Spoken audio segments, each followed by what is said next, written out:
बहुत ज़्यादा extra marital affairs जो हैं वो हो गए हैं। लोग बड़ा परेशान हैं, चाहे मैं पुरुषों की बात करूँ या महिलाओं की बात करूँ, दोनों के साथ ही ये प्रॉब्लम चल रही है।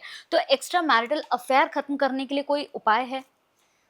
आपको थोड़ा उपाय सुन के हँसी आएगी, लेकिन ना बड़ा मज़ेदार उपाय है और करना इसको आप ज़रूर, ठीक है? इसमें भी हम 2 चीज़ें करेंगे। एक तो देखो, अगर आपको बहुत अच्छे से ये क्लैरिटी है कि मेरे पति का या मेरी पत्नी का अफ़ेयर किसके साथ चल रहा है। अगर तो आपको नाम पता है ना, तब तो मैं कह रही हूँ बल्ले-बल्ले है। उसका नाम जो है, एक येलो कलर की स्लिप ले लेना, पीले रंग की पर्ची लेनी है आपने। जिसका भी नाम आपको पता है तो नाम लिख दो। अगर नाम नहीं पता है, भई वो अज्ञात है, तो आप अज्ञात ही लिखो कि भाई जो कोई भी है, जिस किसी के साथ भी इसका अफ़ेयर चल रहा हो, वो मेरा टारगेट है यहाँ पे। आपने अज्ञात लिख देना है कि अननोन, है ना? बट वो है आपका एनिमी, एक तरीके से अननोन एनिमी। वो पीली रंग के स्लिप पे उसका नाम लिख लो, ठीक है?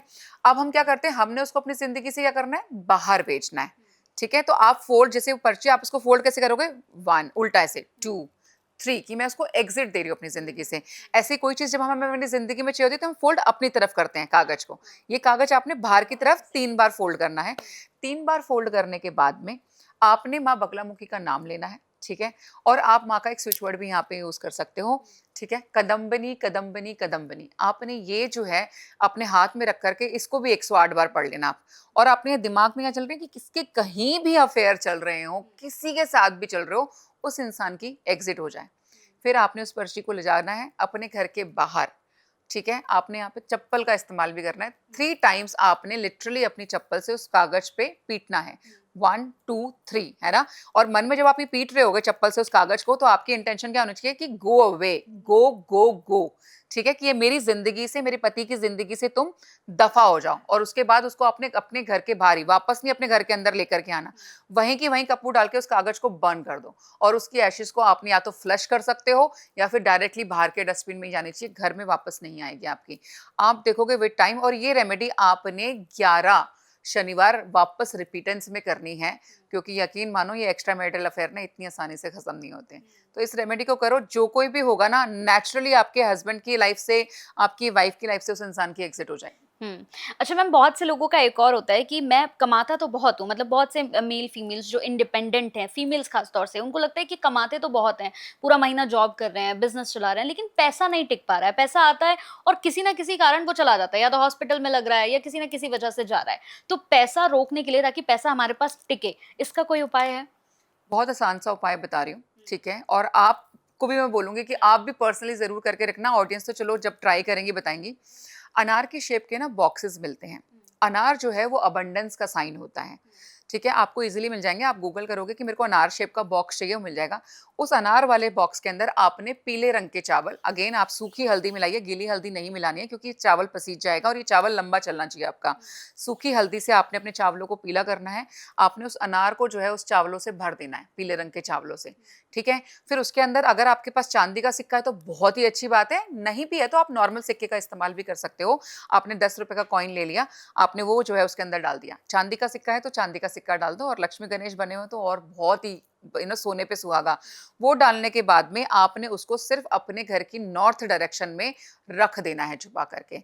आप मानो ना, तो आपके घर में धन धान्य की कमी होगी, ना पैसे की कमी होगी। पैसे की बल्कि बरकत ही शुरू हो जाएगी। आपको लगेगा कि नेचुरली जो है ना, अपॉर्च्युनिटी, पैसे को कमाने के सोर्सेज़ ये बढ़ने शुरू हो गए हैं आपकी ज़िंदगी के अंदर। ये आप प्लीज़ मेरे कहने से करके देखना। बस एक लास्ट उपाय और मैम मैं लूँगी। बहुत से लोगों के घर में बीमारियाँ बहुत होती हैं। लोग कहते हैं कि मतलब दवाई खाते हैं, ठीक हो जाते हैं, 5 दिन ठीक रहे, फिर दोबारा से किसी न किसी बीमारी से हम लोग पीड़ित हो जाते हैं, परेशान हो जाते हैं। तो हमारे घर में बीमारियाँ ना आएँ, इसके लिए कोई उपाय? देखो, बीमारियाँ ना आए उसको रोक पाना बड़ा मुश्किल होता है, क्योंकि आपकी इतने सारे लोग हैं घर के अंदर, आप पे नहीं आएगी, दूसरे पे आ जाएगी। लेकिन मैं आपको एक ऐसा उपाय बता रही हूँ कि अगर आपको लग रहा है कि मेरे घर में कोई बार-बार बीमार हो रहा है, या कोई बहुत लंबे समय से बीमार है, तो उसकी बीमारी को एग्ज़िट कैसे देंगे? क्योंकि कई बार क्या होता है ना, बीमारी समटाइम्स इट इज़ फिज़िकली, कई बार एनर्जी की वज़ह से भी हमारे घर में कोई ना कोई बीमार पड़ता रहता है, किसी नकारात्मक ऊर्जा की वज़ह से। तो यहाँ पे आपने क्या करना है, आपने लेनी है दालचीनी, आपने लेनी है एक जायफल, और आपने लेनी है 10 काली मिर्च।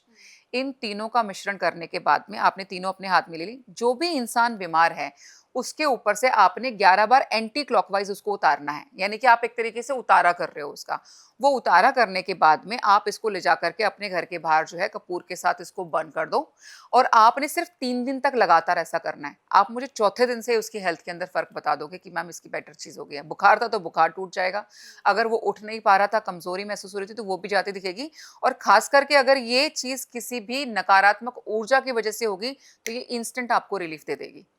तो हेल्थ के लिए आप ये करके देखो, आपको लिटरली बेनिफिट फ़ील होंगे यहाँ पे। अच्छा मैम, नेगेटिविटी की अगर आपने बात ही की है, बहुत से लोगों को हमने देखा है कि अचानक से सब कुछ ठीक होता है, लेकिन फिर से उनकी लाइफ में कहते हैं चीज़ें अजीब होने लग गई हैं। मतलब जिसे कहते हैं ना कि तंत्र किसी ने करा दिया है, किसी ने कुछ खिला दिया है, तो क्या तंत्र काटने का भी कोई उपाय होता है?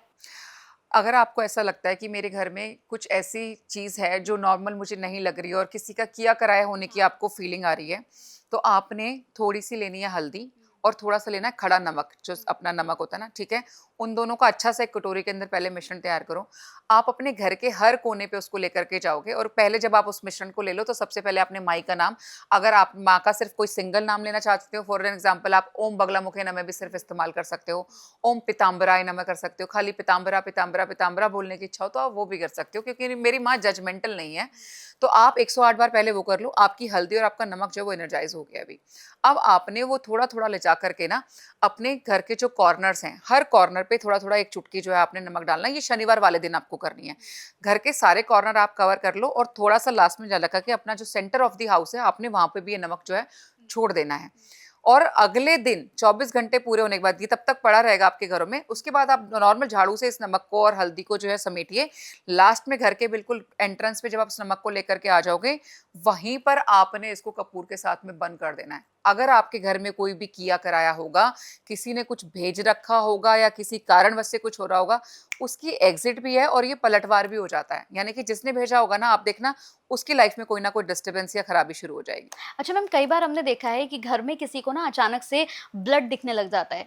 कई बार मैंने देखा है कि एक अजीब-सी खुशबू आने लग जाती है, समझ ही नहीं आता कि वो कहाँ से आ रही है, वो खुशबू कहाँ से आ रही है। कई बार लगता है कि घर में कोई अचानक से हमारे पीछे से निकल कर चला गया है। तो ये सब क्या ये नेगेटिविटी होती है या किसी ने हमारे ऊपर या घर के ऊपर कुछ करा दिया है? हाँ, आपके ऊपर भी कराया हो सकता है, टारगेट आप भी हो सकते हो और आपका घर भी हो सकता है। आपको काफ़ी सारे केसेज़ जैसे आपने बोला भी कि मेरे पास भी ऐसे बहुत सारे केसेज़ आते हैं जिसमें लोगों को लगता है कि मैम ऐसा लगता है हमारे घर में कोई है। मतलब दिख नहीं रहा लेकिन हमें उसकी प्रेज़ेंस कई बार फ़ील होती है। कई बार कोई चीज़ आपके आस-पास से जाएगी तो आपको खुशबू या बदबू यानी कि किसी भी स्मेल के रूप में वो अपने होने का एहसास करा रही होती है। आपने सुना होगा लोग सो रहे होते हैं, वो बोलते हैं यार हम ना दब गए थे। यानी कि सोते टाइमिंग पे किसी का आपके ऊपर हावी हो जाना एंड यू फील लाइक कि ये तो मुझे जैसे कोई मार रहा था। कई बार लगता है कोई मेरा गला दबा रहा था। कई बार आपको लगेगा कि मैं कहीं ऊँचाई से गिर गया और मैं कहाँ पर हूँ। ठीक है? तो ये सारी जब चीज़ें अगर ऐसे सिम्पटम्स आपके साथ हो रहे हो तो दिस इज़ द साइन। ख़ास करके आप सोने लगते हो, आपको बार-बार अपनी मृत्यु दिखती है। आपका खुद का मन जो है किसी भी चीज़ में नहीं लगता और आपका मन करता है कि इससे तो अच्छा है मैं अपने आप को ख़त्म कर लूँ। मुझे अपने आप को मार देना चाहिए। अगर ऐसा कुछ भी आपके साथ में हो रहा है तो these all are the symptoms कि आपके ऊपर कोई न कोई जो है गलत क्रिया की गई है, कोई न कोई जादू-टोना आपके ऊपर किया गया है और उससे निकलने के लिए मैं बोलूँगी देखिए होम रेमेडी तब काम करती हैं जब आप थोड़ा-सा हल्की-फुल्की कोई चीज़ हो और आपका ऑरा भी अच्छा-खासा है। लेकिन अगर आप इम्पैक्टेड हैं, इस लेवल पे आ चुके हैं कि ये सारे सिम्पटम्स आपके साथ हो रहे हैं, तो बोलूँगी किसी प्रोफ़ेशनल के साथ में आप कंसल्ट करो और उसके पास जाओ क्योंकि उसकी काट कराना बहुत ज़्यादा इम्पोर्टेंट है क्योंकि आपको पता भी नहीं चलेगा जब कोई आपके ऊपर किसी प्रकार का कोई जादू-टोना करता है, मैजिक करता है, तो सबसे पहले आपकी बुद्धि का बंधन होता है। आपके सोचने-समझने की शक्ति नष्ट होने लग जाती है। आपको खुद पे डाउट आने लगता है कि मैंने ये क्या कर दिया? ये तो मुझे करना ही नहीं चाहिए था। अरे! मैं तो बहुत इंटेलिजेंट हूँ, फिर मैं ये बुद्धू वाली हरकतें क्यों कर रहा हूँ? ये तो नौकरी भी मुझे मिल सकती थी, फिर क्यों नहीं मिल रही? ऐसा लगता है जैसे सब कुछ ही ना ऐसे क्रंच सा होता चला जाता है ज़िंदगी में। तो 100% आपके ऊपर किसी प्रकार की क्रिया हुई है, आप ग्रसित हैं, आपको इसका निवारण कराना चाहिए।